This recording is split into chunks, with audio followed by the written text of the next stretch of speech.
The Buccaneers have pulled off a major heist. One of the Bucs' key players and most underrated players in the NFL, according to a lot of NFL pundits, has been signed for another 4 years. The Bucs have a huge piece on the offense now back with the Bucs for the foreseeable future. I'm Sebastian with Buccaneers Digest. Welcome back, everybody. This is a great day, this happened last night, but great morning to wake up to with this kind of a signing. I'm just absolutely thrilled because right before the season, you love to have positive energy like this, and this is definitely one of those stories.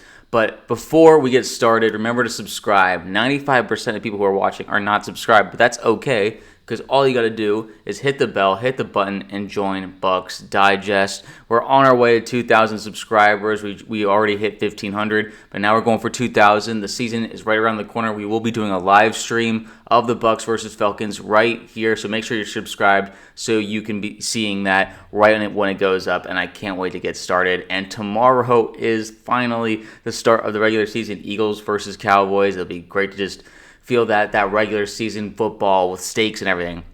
But back to the Bucs, I am thrilled to kind of be the one to say Luke Goedeke has been signed to an extension. Buccaneers agreed to a 4-year, $90 million extension with offensive tackle Luke Goedeke. This came from Ian Rappaport.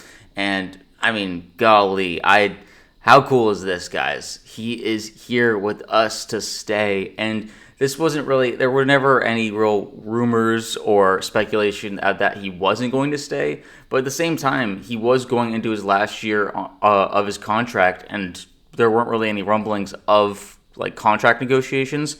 So maybe in the back of some of our minds, we're like, okay, like I hope he doesn't hit free agency because he has turned into like one of the premier right tackles in the NFC and maybe even the NFL. I think he's one of the underrated NFL right tackles in the league because when he started out, when he was drafted in 2022, we started him at left guard and he really struggled. That really was not where he was meant to be because at the time, Tristan Wirfs was at right tackle and we did some swapping around after that in 2023.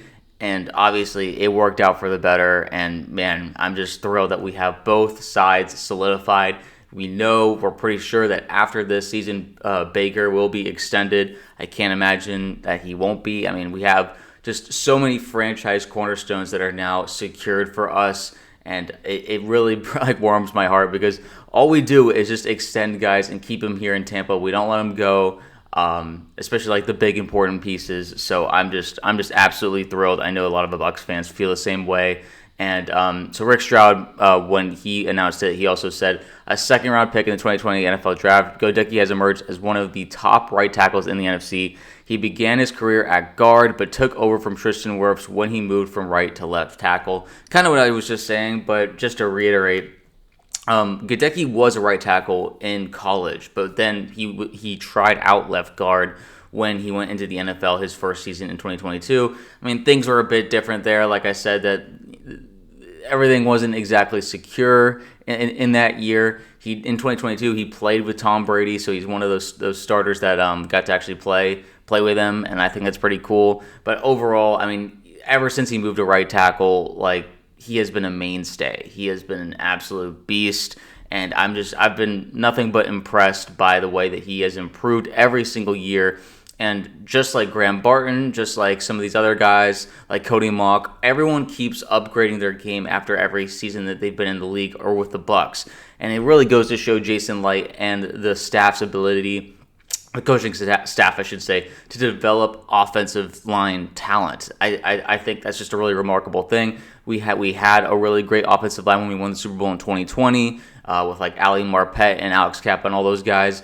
But now it's like, yes, Tristan Wirfs is the same guy, but overall everyone else is really like different players from that run. And you could just tell that like Jason Licht and his staff has a real eye for offensive line talent. And I just think that this is so deserved for Luke. I couldn't be happier. Joshua Quepo from Pewter Report had to say that the team opted to give Goedeke a fresh start in 2023 by moving him back to his natural position of right tackle. This helped the Bucs facilitate the transition of right tackle Tristan Wirfs to left tackle. This was a calculated risk by Tampa Bay's leadership, as there was no guarantee Wirfs would continue to play at his dominant level with a side switch.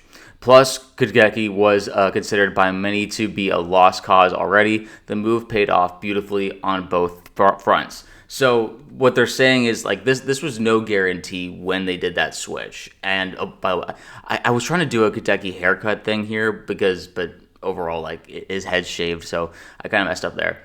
This is more of the 2022 Goedeke look. But anyway, it was a calculated risk, obviously, because when you do that switch, like I said, Wirfs had been like phenomenal. He had been all-pro at right tackle, but we didn't really have a franchise left tackle. And you could argue, given that we have like right-handed quarterbacks, the left tackle position is more important. And we wanted to kind of solidify that area. So when we moved him, we thought, okay, let's give Goedeke another chance to go back to his original position. So these were all, very calculated. They weren't just like throwing guys into new positions and hoping for the best. There was reasoning behind it. And it paid off like better than we could have asked for. Tristan is the best offensive tackle we've ever had, or just offensive lineman we've ever had, and he has now been an all-pro at right tackle and left tackle, first player to do that. But now Goedeke keeps improving, like 2023 and 2024, massive jump for him. And I would say now with him having his new contract and like feeling much more solidified here, I mean, it's just another piece that feels like Tampa's taking care of them. Mike Evans, like with the 50th anniversary last night, he had to say, shout out to Big Lou, that's my guy, we're going to need him. Tampa's a great place, like the city, the front office, the way the fans treat us and everything, even the way the media treats us, it feels like a family. And Luke is a part of that. He absolutely deserves this. I mean, Mike is really emphasizing his importance, and I think that's just really cool to have players feel like we care about them, like not just like the fans, not just the media or all these guys, but like the staff, the coaches, everyone, the city. There's just this, it's living, breathing thing that we're all in this together. And I mean, it's Tampa, the Bucs sports has never been better than it is right now in terms of just vibes, how everyone treats each other, just a lot of positivity and caring for one another. Obviously, Mike is a huge front runner of that, but I mean, it's just really great to see. And then I just want to look at Luke Goedeke's PFF stats from 2024. Overall, his grades are all in the green, which is really great. I mean, it goes to show, obviously he's not a top 10 tackle yet. If he's being paid as the 11th, right now he is tied for the 11th highest paid tackle in the league with this extension, which I think is a steal because in PFF grades don't always tell the whole story. I think, he really has not given up a lot of sacks, but penalties is something that he could work on, so that really kind of pushes back some of his grades. But overall, I do think that Luke has, if he starts pulling back the penalties, and he can pull on Tristan Wirfs. I mean, he won't be able to do what Wirfs does. No one can. He's the best in the league. But overall, if he gets closer, allows less sacks. I mean, he's already doing a great job. And I would also recommend anyone who hasn't seen yet. There is some really great mic'd up bits of Luke Goedeke talking trash. He's probably the biggest trash talker on the Bucs offensive line. Tristan's more like a gentle giant, and the other guys are really young and just kind of do their job. But Goedeke, he does the talking. He's like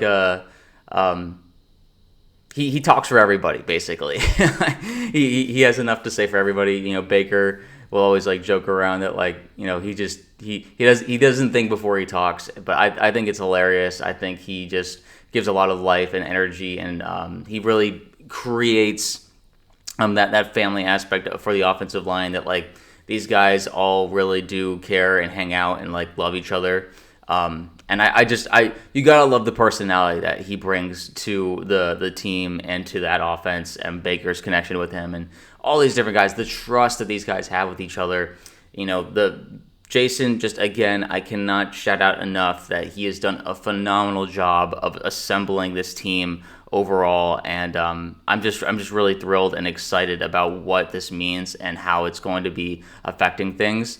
Adam Schefter said that Goedeke, 26 years old, has played in 41 games in his 3 seasons with the Buccaneers, starting 31 of those appearances. He also has started all 4 playoff games he has appeared in for Tampa Bay. The Buccaneers signed left tackle Tristan Wirfs to a 5-year extension last year, so now the team has both of its starting offensive tackles under contract through the 2029 season.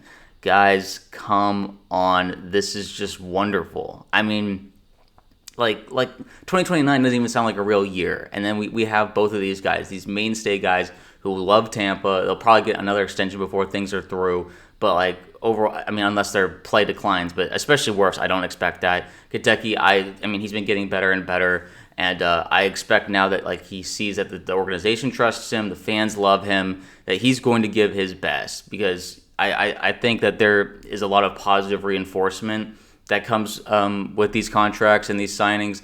And the timing's great. You know, there was no drama with this. It came as a surprise, to be honest, but it's a relief at the same time, because we don't want to, be dealing with like free agency, hiccups after once we are in the off season.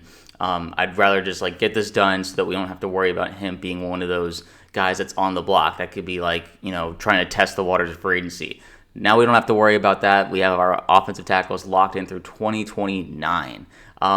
So it just warms my heart. I'm sure the other offensive linemen will be getting their extensions depending on just their performances this year. This is a big year now for the interior offensive line, like left guard, right guard, and Graham Barton at center. So that would be Benelson and Cody Mock. So we'll see how those guys do. I'll be really curious, run game wise and just pass blocking, how they hold up.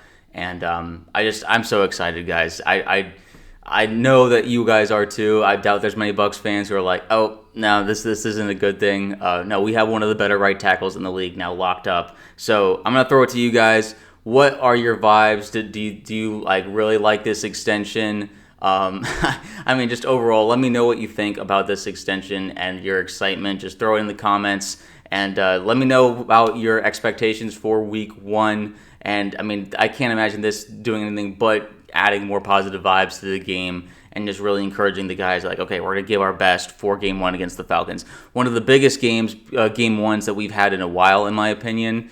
And the Bucs, they want to do everything they can to make sure that everyone is focused right in on the moment. And I will see y'all in the next video. Practices are going to be going on right now. They'll be naming captains and everything. But I will see you then when the next thing breaks out. But thanks for watching, guys.